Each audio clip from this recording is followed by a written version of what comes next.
I thought it was about time I show you guys my physical book collection. This is the largest physical book collection I've got on display. It makes up roughly 30% of my overall collection. A lot is in storage, a lot I trade, a lot I just give away. If somebody really wants a book, if I know it's going to a good home, I'll give it to that person. In these white shelves here, I bought 750 books from a guy's collection in Liverpool for £50, because sometimes through family reasons or whatnot, people just get rid of stuff so cheap. And there's books in here, military books, reaching upwards of £50. There wasn't really any books I was interested in. I took maybe 10 or 15 books, but the rest I'm going to try and sell, because some of them are worth a little bit, some of them aren't, and I will give away. The majority of this collection here you're seeing is manga, because I recently just got into it. I've only been reading it for a year, so I've gone a little crazy in collecting. These tiers here are some of the most, if you're a manga fan, you'll know these are the kind of the big names, the big franchises in this series. I never was into manga because I always perceived it as being the people who were into it. I didn't really like the people who were into it at college. They just weren't for me, so I just thought I probably won't like what they're into.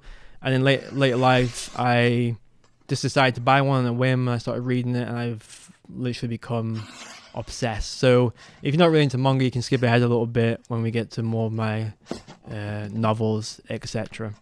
But I've tiered this bookshelf here in a way where Vagabond's at the top, which is my favorite, and then we work our way down from Vagabond in a rough order of what is second, third, fourth, fifth to me. I don't believe in rating books because it's good to get a rough rating as an idea if you're talking about it in conversation, but you can't really compare.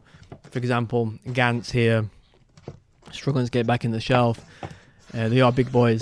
Gantz is completely different from Pon Pon, completely different ideas, but I think they're of strong caliber. This collection, what I'm showing now, is actually a little old. I've actually got a lot more manga now.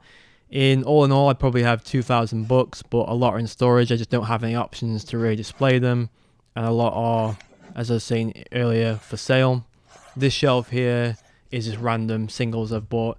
People do get a little fussy or peculiar about people who buy just one copy, the first volume, without reading it online of a manga, but I just like the way I look, and I'm just very interested. I don't like to form opinions for other people. I like to just buy something because I've heard something about it, or I just want to try it, even if I don't like it. I think Alan Moore said this: it's very important to read things you don't like. And I'm a big believer in you surround yourself with as much variant in media as you can. This collection here is probably 10% of my overall consumed media over my life. I haven't read everything on the shelves. I'm a little behind on novels because I've been reading so many manga recently. I usually get through one manga a day. I read a bit more in these big books, or 2 or 3 volumes, and I usually read 1.5 in the morning, and by night I've at least finished one. And this section down below again is sort of on my tier system of my favorite mangas, even though I've dropped a few of these series. Then we go over to here, which is a real cool post in the background, which I got from Morocco, which costs more than it actually looks, which is annoying because I wanted to buy loads of them. So these are my comic books, or if you like the term, graphic novels. Again, I've never really been a big comic book guy. I maybe have read a few, the traditional thing of I've read Watchmen when I was younger. But because I've been getting into manga, I've been slowly getting into graphic novels. This book here is by a guy who set a comic book store up in Mansfield. Haven't read it yet, but I'm always a big fan of independent people doing interesting pieces of work.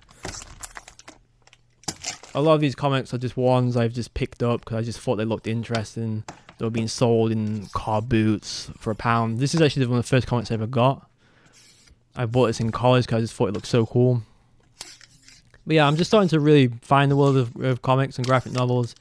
I am more of a manga fan. I love what you can... If you've never read manga, it is extraordinary what they are doing with it. So here's Saga.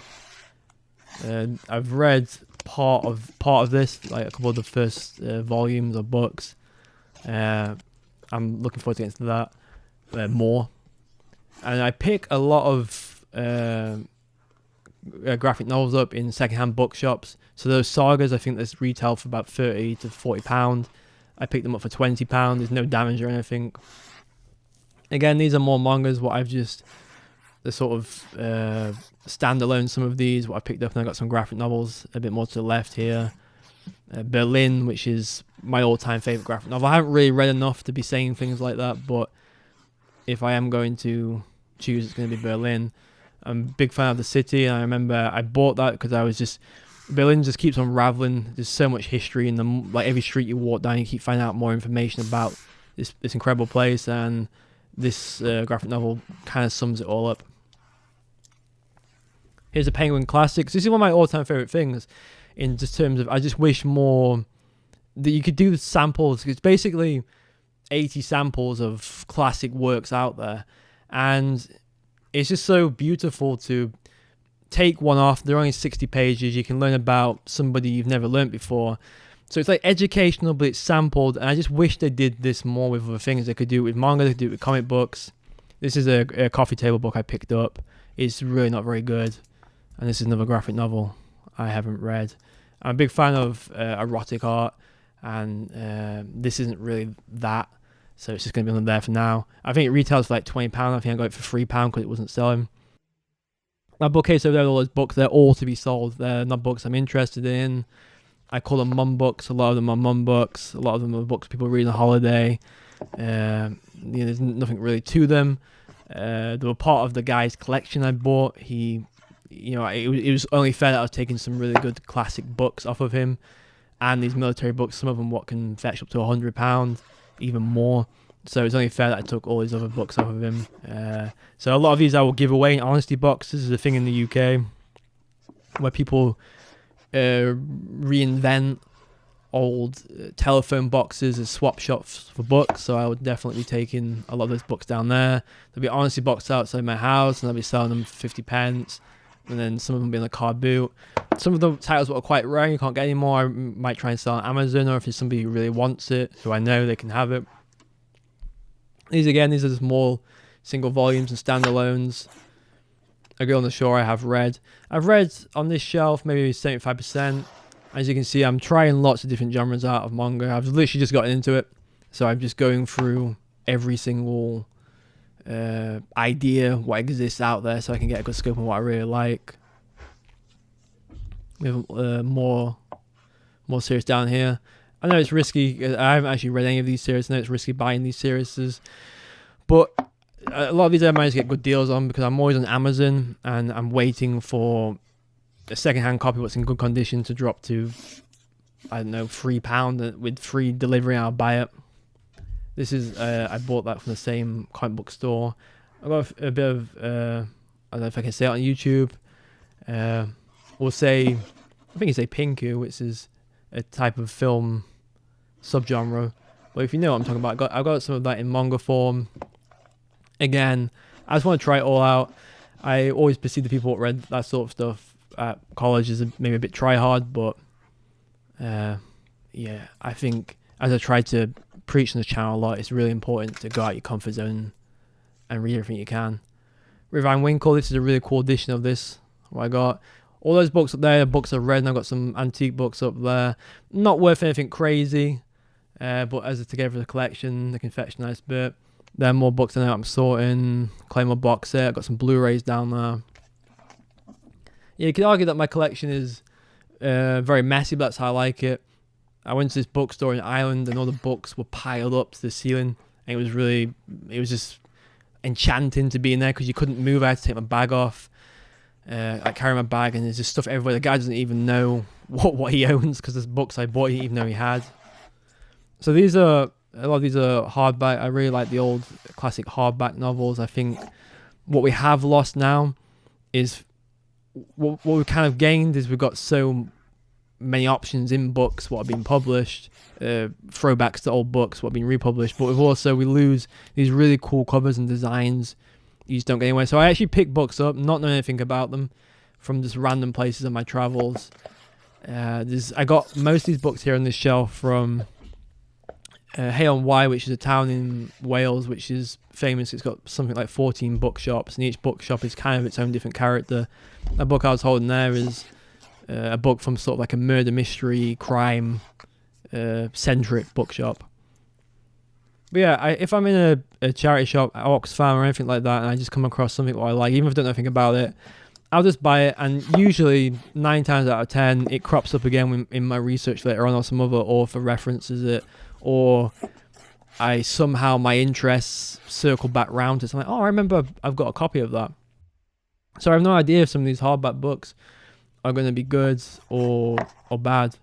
Still haven't read Animal Farm. I picked it up at an airport.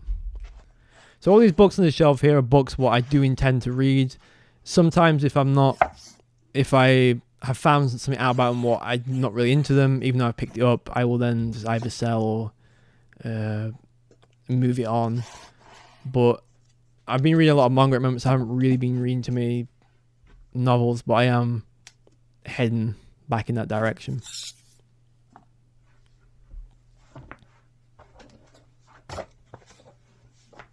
Just taking a seat here. This was gifted to me from my girlfriends. It's Little Dorrit, and Little Dorrit is my all-time favorite novel, and that's a really cool version which I'm going to be taking with me soon on a flight to read again. These are like the big books you buy, what you're going to tell yourself you're going to read one day and you never end up reading, even though I've just finished War and Peace, as of about 4 months ago.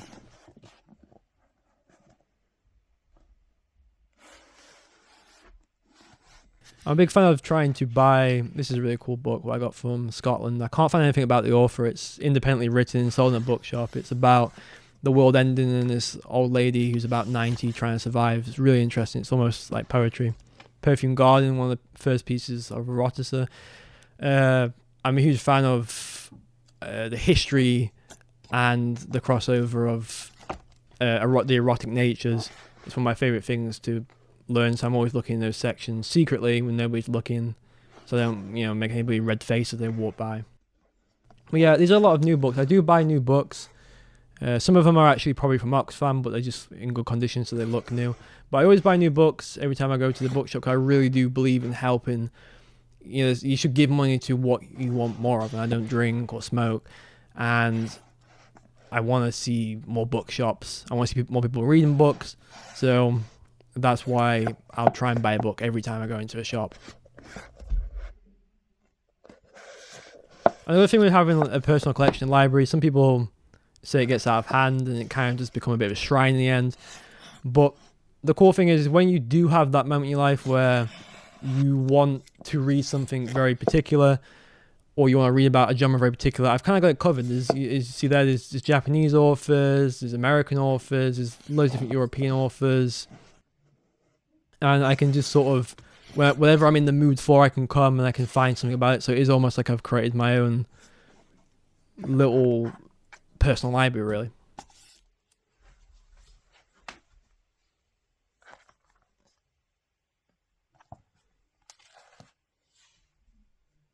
Got some of the books I'm currently reading there.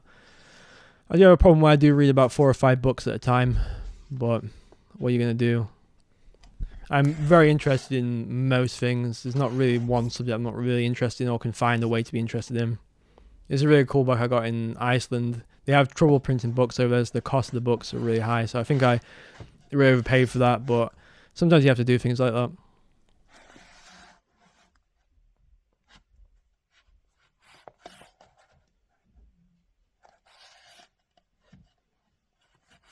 A lot of these books are also, not a lot, maybe 30% of them are also given to me, so by other people. So that book with the spine's quite one I haven't read yet, but somebody's giving it to me, and that is also what I love about the book world is people are always willing to give up something they really like just for you to enjoy it and just for you to collect it.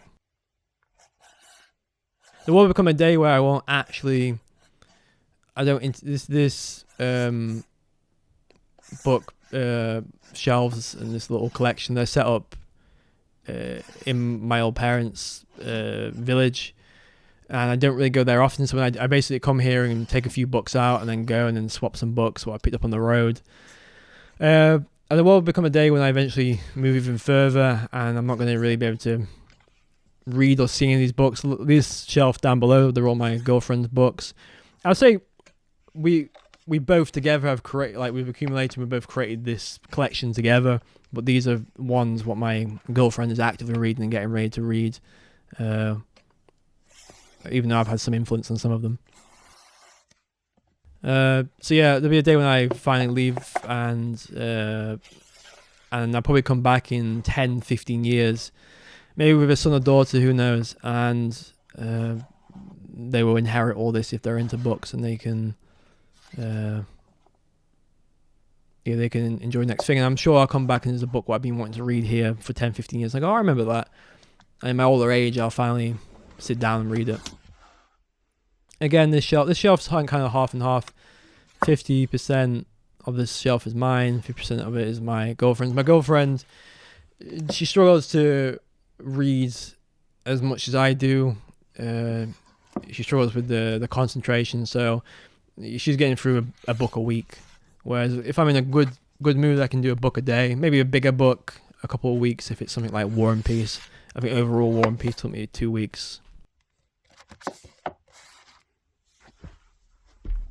These are some of my Blu-ray collections. My Blu-ray collection used to be, my DVD collection used to be bigger than my book collection, but I've kind of gone off movies a little bit. I don't think movies are what they used to be, so I've sort of turned to books now. These are some of my favourite films. When I was younger, I used to always buy DVDs whether I liked the film or not, but now I only really buy a film if I like that film and I want to watch it again with better colours and better sound. This guy's soon to become one of my favourite authors. A guy from the Beat Generations. If you like Bukowski, he could be your next stepping stone. These are some of the old antique books I got. Anything what's old and antique, and it's well priced, I'm interested in, and I will try and get. I also do read these old books as well, because I do think the reading experience of older books is better. I think the page quality feels more majestic. I think the binding is better. I even think sometimes the printing's cool because it looks like actual type print. I think that's actually one of the reasons why people don't actually read books, is the way we are selling books now. But yeah, this is sort of the end of my collection. As I was saying, that shelf on the right is books I'm going to be selling.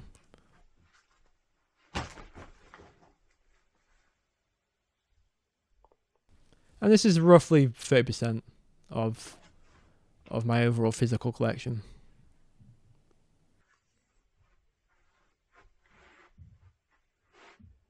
And I got a little table down here, which is where any new books what I get coming in, what I've bought or somebody's given me or I've found, I put them here and I sort through them first, just so I not just throw them in my collection and I actually know what I've got.